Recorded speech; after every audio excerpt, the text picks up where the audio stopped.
The ocean covers 71% of our planet, but how much do we really know about what happens beneath the waves? I'm Sophie, and I'm here with a couple of special guests to explore the mysteries of the deep.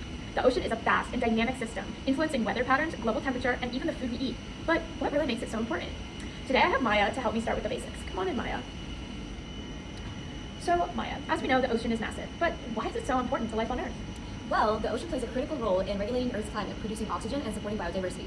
It's divided into different zones and biomes, each with unique species adapted to their environment. In fact, about 71% of Earth is covered by the ocean, and 50 to 80% of the oxygen we breathe comes from marine photosynthetic organisms like phytoplankton. The ocean also absorbs vast amounts of carbon dioxide, helping to balance the planet's temperature. Without it, life as we know it wouldn't exist. Maya, I have another question for you. What are key factors that determines where marine life thrives? Marine biodiversity depends on 6 main drivers: temperature, currents, nutrients, primary productivity, light, and salinity. Let's break them down. For example, upwelling brings nutrient-rich water from the deep, fueling plankton growth, which serves as the foundation for entire marine food webs. In areas where upwelling is strong, like off the coast of Peru, we see some of the world's most productive fisheries. Light is another major factor. The deeper you go, the colder it gets, which drastically changes the species that can survive. That's why most of the colorful photosynthetic organisms, like coral reefs, exist in shallow water, while deep-sea creatures have evolved special adaptations, such as bioluminescence, to survive in near-total darkness. I love scuba diving, and I'm looking to go on a trip really soon. If I wanted to see the most marine species, where should I go? Well, coastal areas like coral reefs, kelp forests, and mangrove swamps. Let's go take a closer look. Coral reefs are home to 25% of all marine species, despite covering less than 1% of the ocean floor. Kelp forests provide food and shelter for sea otters, fish, and even sharks. Mangrove swamps act as nurseries for many species, protecting coastlines from erosion while storing massive amounts of carbon. If you're looking for biodiversity hotspots, places like the Great Barrier Reef, the Galapagos Islands, and Raja Ampat in Indonesia are some of the best in the world. Speaking of hidden worlds, we always hear about the deep sea being a mystery. How much of the deep sea have we actually explored? Well, only about 5% of the ocean floor has been mapped in detail. The deep sea is full of uncharted territory, from hydrothermal vents spewing superheated water into the abyssal plains that stretch for thousands of miles. The mesopelagic zone is 200 to 1,000 meters deep. It's home to species like lanternfish, which make daily migrations to feed at the surface. The abyssal plain is vast, cold desert, but it still supports bizarre life forms like deep sea jellyfish and giant amphipods. Hydrothermal vents are one of the strangest ecosystems. Bacteria that thrive in these extreme conditions form at the base of a food web that doesn't rely on sunlight at all. Every time we send a submersible down, we discover something new. Some scientists believe that up to 2/3 of marine species remain undiscovered.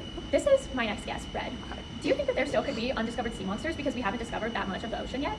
Well, I would not say monsters, but we do definitely keep discovering new species every now and then. So some recent discoveries do include the octopus named Dumbo, which is a giant phantom jellyfish, and the deep-sea dragonfish, which has nearly transparent teeth.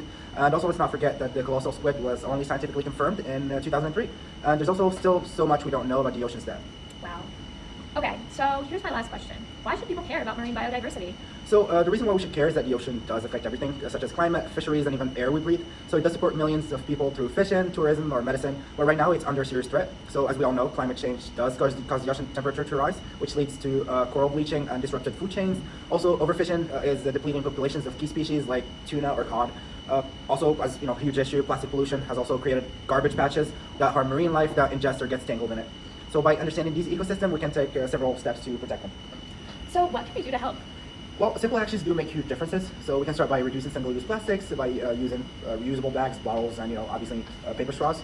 We can also support sustainable food choices, look at seafood certified by Marine Stewardship Council, which is known as the MSC.